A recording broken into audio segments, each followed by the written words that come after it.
Banker. என்னங்க, இப்போ நீங்கள் ஒரு பேங்க்கில் இருக்கிறீங்க. ஒன் ஆஃப் யுவர் கஸ்டமர் வந்து வராங்க. அதுக்கு customer has booked $1 lakh for sale contract for 2 months with you at the rate of 65.25. And simultaneously, you covered yourself In the interbank market, 62.590. That is necessary.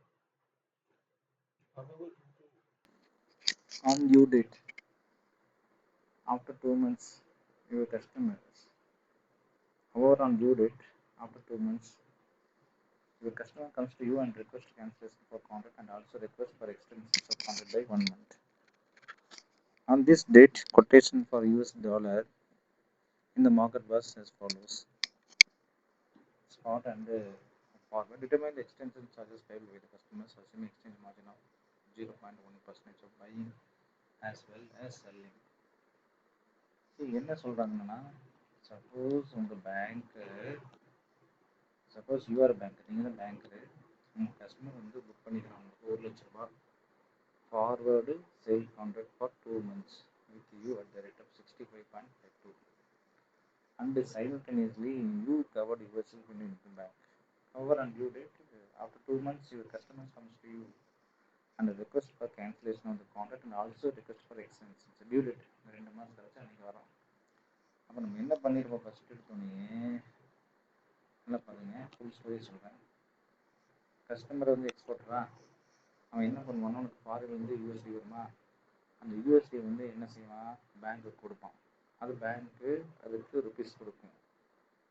அப்போ first என்ன செய்யுது, bank ஃபாரின்ல இருந்து USD வாங்கி பேங்க்குக்கு கொடுப்பான். அப்போ பேங்க் வந்து பை பண்ண போகுது. அந்த ஒரிஜினல் டீலிங்னா பேங்க்கு கஸ்டமர் டீலிங். கஸ்டமர் ஃபியூச்சரில் ருபீஸ் 30 கொடுப்பான். பேங்க் அதை 62 ரூபா 52 பைசாவுக்கு வாங்கும். அப்போ இதை சொல்கிறது தான் forward buy contract. So bank buys USD. Problem என்ன அப்படின்னு பார்த்தீங்கன்னா, டியூ டேட் வந்ததும் கஸ்டமர் என்ன சொல்கிறேன்னா, கேன்சல் பண்ணுங்க, எனக்கு வரல, இன்னும் 1 மாதம் ஆகும் அப்படின்னு சொல்கிறான். சரி, அப்போ என்ன ஆகுதுன்னா, எக்ஸ்டென்ஷன்னா டைரக்டாக எக்ஸ்டென்ஷன் கிடையாது. இப்போ கரண்ட் கான்ட்ராக்ட் பண்ணணும், இந்த கான்ட்ராக்ட் எக்ஸ்டென்ஷன் கேன்சல் பண்ணணும்னா, ஓல்டு கான்ட்ராக்ட் கேன்சல் பண்ணால் பையிங்கில் இருக்கக்கூடியது ஆப்போசிட் டைரக்ஷன் பண்ணால் ரிவர்ஸ் பண்ணால் உங்களுக்கு என்ன ஆகிடும், கேன்சல் ஆகிடும். அப்புறம் நியூ கான்ட்ராக்ட் ப்ரெஷர் போகும். இப்போ பேங்க்கோட பொசிஷன்னா, பேங்க் ஒரிஜினலி யூஎஸ்டி வாங்க போகிறது, ஏன்னா அவன் கொடுத்தா வாங்கி. இப்போ கேன்சல்னா ரிவர்ஸ். இப்போ பேங்க் யூஎஸ்டி விற்கணும். எந்த ரேட் விற்கணும் அப்படின்னு கேட்டால், பேங்க் செல்லிங் ரேட். என்ன ரேட்னா ஸ்பாட்டில் செல்லிங் ரேட் 62.72. ஸோ இந்த செல்லிங் ரேட் தான் இருக்கணும். பையிங் ரேட் செல்லிங் ரேட் எப்படின்னு பார்த்தோன்னா திருப்பி வச்சுப்பேன். பேங்க்கோட ஸ்பாட் பையிங் ரேட், இது செல்லிங் ரேட். அப்போ செல்லிங் ரேட் தான் 62.68.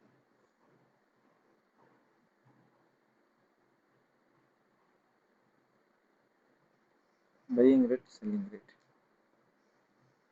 பேங்க்கு சேல்ஸ் பண்ணுறது, பேங்க்கு பை பண்ணுறது. அப்போ ஆப்போசிட் வரும். அப்போ ஆட் மார்ஜின். இப்போ பேங்க் ஆல்வேஸ் எக்ஸ்ட்ரா சார்ஜ் பண்ணும். பேங்க்குக்கு மார்ஜின் தேவை, நல்லா புரிஞ்சுக்கணும். பேங்க்குக்கு என்ன தேவை, மார்ஜின் தேவை. இப்போ எக்ஸ்ட்ரா மார்ஜின் பேங்க்குக்கு இவங்க பே பண்ணணும். அப்போ எவ்வளவு, 62.72.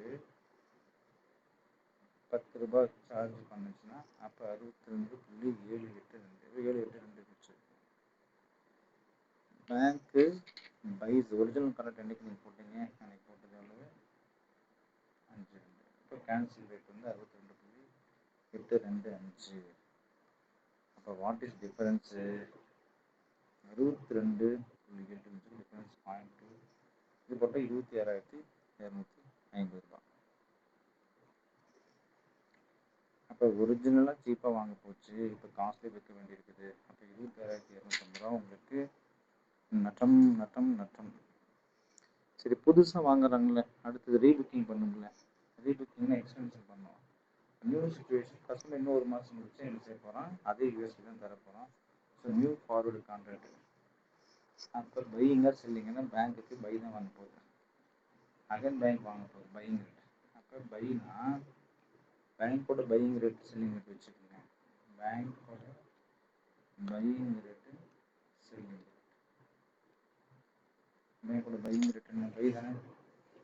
அப்போ எவ்வளோ 62.64 ரேட். அப்போ பேங்க்கோட பையிங் ரேட் செல்லிங் ரேட், அப்போ பையிங் ரேட் செல்லிங் ரேட்டில் பை தான் பண்ண போகுது. அப்போ 62.644.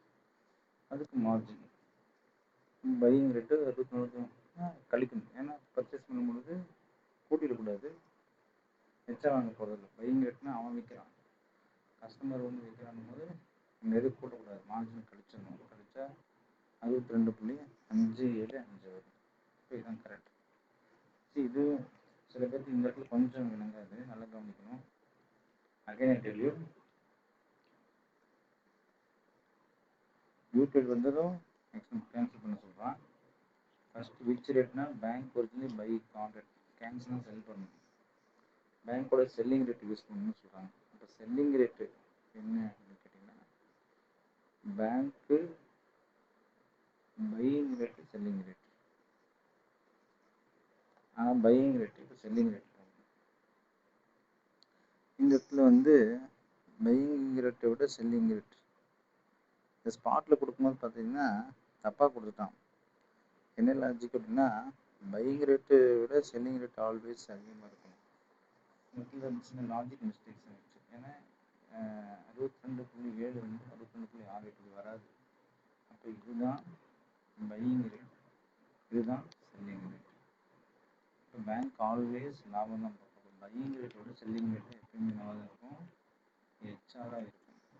அதனால் இந்த கணக்கில் ஒரு சின்ன மிஸ்டேக்ஸ் நடந்திருக்கும், அதையும் நம்ம கரெக்டாக உன்னிப்பாக கவனிச்சு தான் எடுக்கணும்.